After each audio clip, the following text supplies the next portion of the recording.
J'ai déjà parlé des enfants narcissiques qui sont devenus adultes et tous les problèmes que cela peut poser. Et là, on va inverser un petit peu la donne. Et dans cet épisode du Psy chez vous, je vais vous parler du parent narcissique et de ses enfants adultes. Peut-être est-ce que je vais parler de vous. Bienvenue au Psy chez vous. Avec la guitare. Cyril Malka. Le Psy chez vous.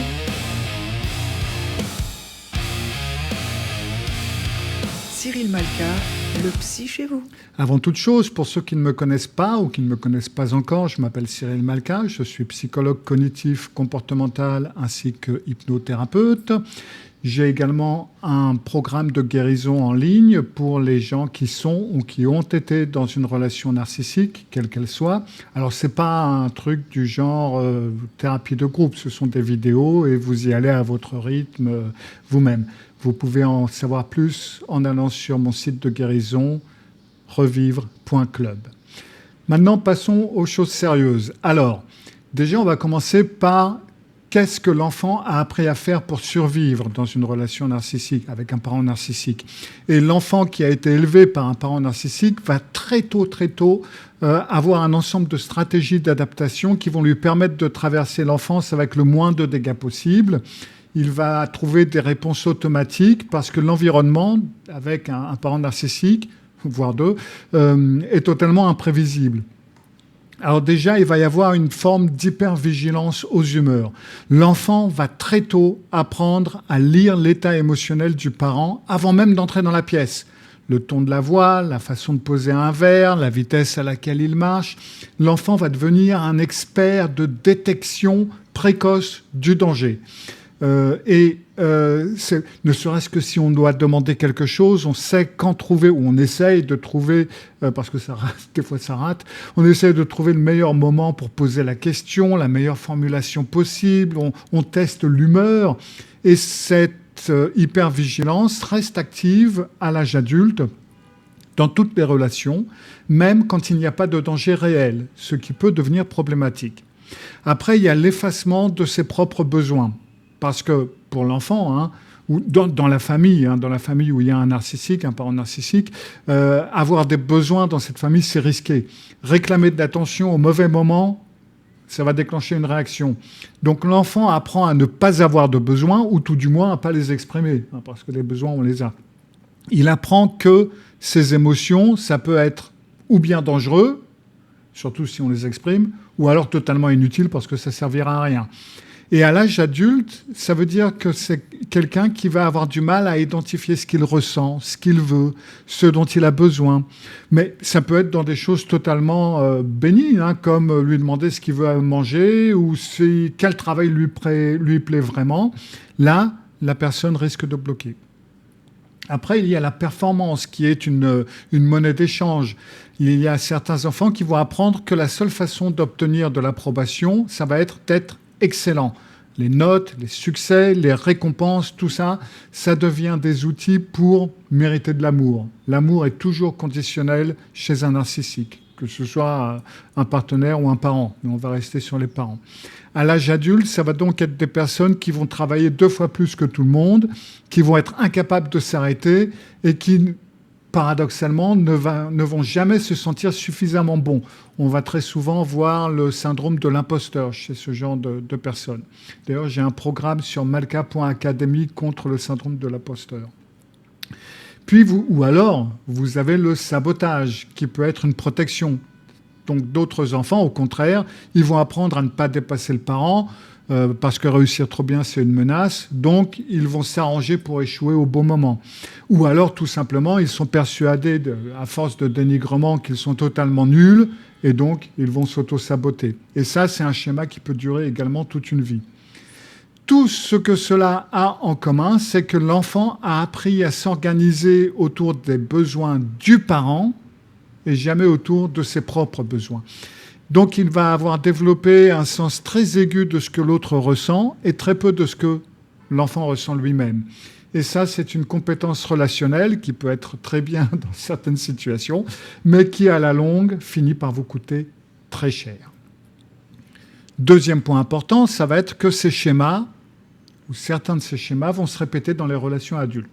J'en ai déjà touché quelques mots là dans le point précédent, mais il va y avoir certaines de ces adaptations vont se transporter tout à fait intactes dans les relations adultes, donc, et spécialement dans les relations amoureuses. Très souvent, vous allez avoir des gens qui vont avoir une forme d'attrait pour l'imprévisible. Vous avez un enfant qui a grandi dans un environnement qui était totalement imprévisible. Il n'a jamais connu autre chose. À l'âge adulte, et ça c'est quelque chose que j'ai entendu de beaucoup de clients et de clientes, une relation stable, prévisible, ça va lui sembler fade, pas très intense, il n'y a pas beaucoup de réalité. Par contre, une relation où l'autre est tantôt chaud, tantôt froid, tantôt présent, tantôt absent, les montagnes russes, en quelque sorte, ça, il connaît. Il appelle ça de la passion. En fait, ce n'est pas de la passion, c'est tout simplement de la familiarité. C'est autre chose. Puis, vous en avez certains, alors pas tous, qui vont prendre le rôle de réparateur. Ça va dépendre du rôle que l'enfant a joué dans sa famille. Mais si vous avez eu un enfant réparateur, c'est-à-dire un enfant qui a passé des années à réparer son parent, à essayer de le rendre heureux, à désamorcer ses colères, à essayer d'obtenir son approbation, à l'âge adulte, il va reproduire cette tentative avec ses partenaires. Il va tomber amoureux ou elle va tomber amoureuse de gens qui ont, là je donne des coups de poing au micro, qui ont besoin d'être sauvés. Il va s'épuiser à aider, à essayer de comprendre, à excuser, à justifier, etc. Et quand ça ne marche pas, parce que surtout si on parle d'un conjoint narcissique, par exemple, d'après cette personne, ça va être parce que je n'ai pas suffisamment essayé. Donc à tous les coups, vous perdez. Et puis il y a également très souvent une forme de cécité à tout ce qui est signaux d'alerte. C'est-à-dire que des comportements qui devraient vous alerter dès le début d'une relation, des sautes d'humeur bizarres, des contrôles, des critiques déguisées en blagues, mais c'est pour rire, un isolement progressif. La personne qui a été enfant de parents narcissiques va considérer ça comme normal, quasi normal. C'est une personne qui a vécu ça pendant 10, 15, 20 ans, 30 ans, 40 ans. C'est son référentiel. Donc, ces signaux d'alerte ne vont pas l'alerter, justement. Point numéro 3 qui peut être très important, ou qui est très important, c'est... Alors, il y a plus de points que les 5 que je vais nommer, mais ça va être certains des points importants. C'est la voix du parent qui va rester dans la tête de l'enfant devenu adulte. C'est une voix qui s'est installée pendant l'enfance. Et puis... Alors, c'est pas une phrase qui a été dite un jour, même si... Quand vous en parlez à votre psy, par exemple, vous allez citer une ou deux situations, donc on pourrait croire que c'est quelque chose qui a été dit une ou deux fois. Mais ce n'est pas vrai. C'est quelque chose qui a été répété dans plusieurs situations, et ça devient une voix intérieure qui tourne en boucle, tout simplement. « Oh, t'exagères !» Ça, c'est quand quelque chose vous fait souffrir. La première réaction, c'est de vous dire « Oh, c'est de ma faute, c'est moi qui en fais trop, c'est moi qui suis trop sensible. »« Oh, t'es égoïste quand tu penses à toi. » Et là, ça fait que si vous commencez à mettre des limites, vous allez avoir une culpabilité très intense, très immédiate, même quand la limite est totalement raisonnable. Et encore une fois, si vous êtes dans une relation narcissique, et il y a beaucoup de chances pour que vous soyez tombé dedans, c'est quelque chose qui va être utilisé par le conjoint narcissique ou la conjointe narcissique. « Oh, tu n'y arriveras jamais seul de toute façon. » Là, il y a une dépendance chronique à la validation extérieure. Il vous est impossible de prendre une décision sans chercher l'approbation de quelqu'un d'autre. Et enfin, vous dites, t'as pas à te plaindre, il y en a qui sont bien plus mal lotis que toi. Et là, vous avez une impossibilité à exprimer une souffrance sans devoir vous justifier et vous minimiser et vous vous excuser davantage. Ça a un nom en psychologie cognitive, c'est ce qu'on appelle l'introjection. C'est-à-dire qu'on a intériorisé la voix du parent à tel point qu'elle est devenue indiscernable de votre propre voix. Et la plupart des gens qui vivent ça ne réalisent pas que cette voix, même si c'est la leur, en fin de compte, leur a été transmise de l'extérieur. Ils pensent que c'est leur propre jugement sur eux-mêmes. Donc, identifier cette voix, ce que j'appelle le lutin, que des fois j'appelle Adolphe ou Benito, ça dépend, c'est c'est souvent le premier tournant d'identifier cette voie. Après, maintenant, quand vous arrivez dans la relation à l'âge adulte, avec le parent narcissique, en fin de compte, il y a 3 possibilités, il y a 3 positions que vous pouvez avoir, et elles sont toutes les 3 très difficiles. Alors, il peut y avoir des panachages, mais en gros, ça va être ça. C'est-à-dire que généralement, vous allez vous retrouver coincé plus ou moins dans une de ces 3 situations, et elles sont toutes inconfortables. Première position, c'est vous continuez à vous plier. Vous continuez à gérer les humeurs, à éviter les sujets sensibles, à céder pour avoir la paix. Et cette position a un prix psychologique extrêmement élevé. Vous allez avoir des anxiétés chroniques ou des angoisses avant certaines interactions avec votre parent. Et après, vous allez avoir un épuisement. Après, on est fatigué. Et puis, vous allez avoir le sentiment diffus. Alors, c'est pas très précis, hein, c'est plutôt quelque chose de diffus qui vous donne l'impression de jamais être vous-même exactement dans cette relation. Et beaucoup de gens vont rester dans cette position pendant des décennies parce que c'est très difficile à identifier, c'est habituel, et donc c'est une forme de continuation de votre enfance, en quelque sorte, et ça peut être quelque chose qui peut vraiment vous mettre en prison, vous emprisonner. Deuxième position, c'est vous continuer à rechercher la reconnaissance. C'est croire que si vous faites les bons efforts, si vous dites les bonnes choses, si vous avez la bonne conversation, le parent va comprendre, le parent va changer, le parent va reconnaître ce qu'il a fait ou ce qu'il n'a pas fait. Cette position, en termes de temps et en termes d'énergie, c'est de loin la plus coûteuse. Elle vous coûte énormément, elle va vous épuiser. Il y a des gens qui passent 20 ans, 30 ans à attendre une reconnaissance qui, croyez-moi, ne viendra jamais. Elle ne viendra pas.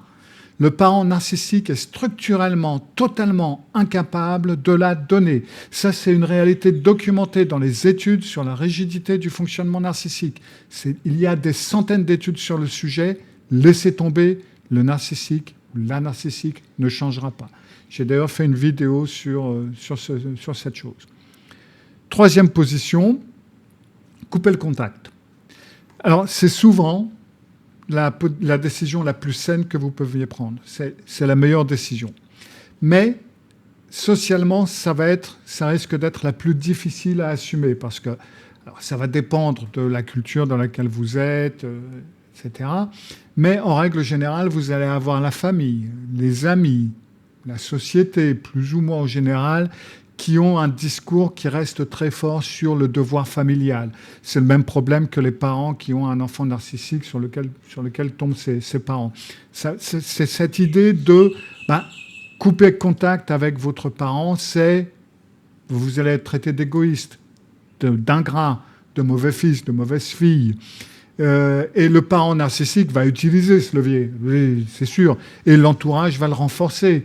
Même des fois sans le savoir, hein, c'est pas nécessairement quelque chose qui est pensé pour vous faire du mal, c'est comme ça. Et donc, vous allez avoir une culpabilité énorme qui indique en fin de compte que la voix du parent est toujours active. Mais souvenez-vous que ça ne dit rien sur le bien fondé de votre décision. Peu importe ce que les gens disent, votre décision peut parfaitement, et dans ce cas-là, est parfaitement logique, et c'est la bonne décision. Mais c'est difficile, c'est vrai, et c'est désagréable. Alors, pour sortir de l'influence, comment on fait, hein? Parce que c'est bien joli tout ça, mais maintenant quoi? Alors déjà, je vais vous dire ce qui ne fonctionne pas. J'en ai déjà parlé. Ce qui ne fonctionne pas, c'est attendre la reconnaissance du parent. Elle ne viendra pas. Je vous ai dit pourquoi il y a quelques instants. Chaque tentative que vous allez faire d'obtenir cette reconnaissance, ça va vous remettre en position d'enfant face aux parents, et vous allez retomber dans les rôles. N'essayez pas d'avoir cette conversation définitive dont on parle constamment. Cette conversation n'existe pas avec un parent narcissique. Le parent va nier, il va retourner la situation, il va se victimiser, il va attaquer. Vous allez vous en sortir encore plus confus, encore plus épuisé qu'avant, et sans avoir obtenu cette forme de clôture que vous désirez avoir. Il n'y aura pas de reconnaissance, il n'y aura pas de conversation qui mènera à un résultat quel qu'il soit. Et vos ressentis ne seront pas validés non plus dans cette conversation. Ça fait 10 ans, 20 ans, 30 ans, 40 ans que ce parent narcissique ne valide pas vos ressentis. Pourquoi voulez-vous qu'il ou qu'elle les assigne maintenant? C'est absolument hors de question. Ce qui ne fonctionne pas non plus, c'est d'espérer que le parent change avec l'âge, avec la maladie, etc. Encore une fois, les études sur le fonctionnement narcissique sont extrêmement claires là-dessus. J'en ai fait une vidéo. Le vieillissement n'amène pas de remise en question. Très souvent, il va amplifier les traits existants, mais il n'y aura pas d'amélioration. Laissez tomber. Alors, c'est bien joli tout ça, mais qu'est-ce qui fonctionne alors? Alors déjà, il est important pour vous d'identifier les comportements que vous avez hérités. Quels sont les comportements répétitifs dans vos relations adultes qui viennent directement des adaptations de votre enfance? Quels sont les comportements où vous vous effacez systématiquement? Quelles sont les situations? Est-ce que vous attirez des personnes imprévisibles? Est-ce que vous recherchez des personnes imprévisibles? Est-ce que vous vous justifiez en permanence? Nommez déjà ces comportements, c'est déjà une bonne chose pour pouvoir les modifier. Séparer la relation actuelle avec le parent de ce qui s'est passé dans le passé. Vous ne pouvez pas changer le passé, point à la ligne. Vous ne pouvez pas lui faire admettre ce qui s'est passé, point à la ligne. Mais vous pouvez décider des conditions de la relation que vous allez avoir aujourd'hui. Quels sont les sujets de conversation que vous voulez avoir? La durée des visites, combien de temps vous voulez les voir et à quelle fréquence? Quelles conditions pour la relation aujourd'hui devez-vous mettre pour que cela soit supportable pour vous? Et si il est tout à fait insupportable de revoir votre parent, même 5 minutes, coupez les contacts. Arrêtez de voir la relation à vous-même au travers du regard du parent. C'est-à-dire qu'il vous faut reconstruire une relation à vous qui soit filtrée seulement par vous.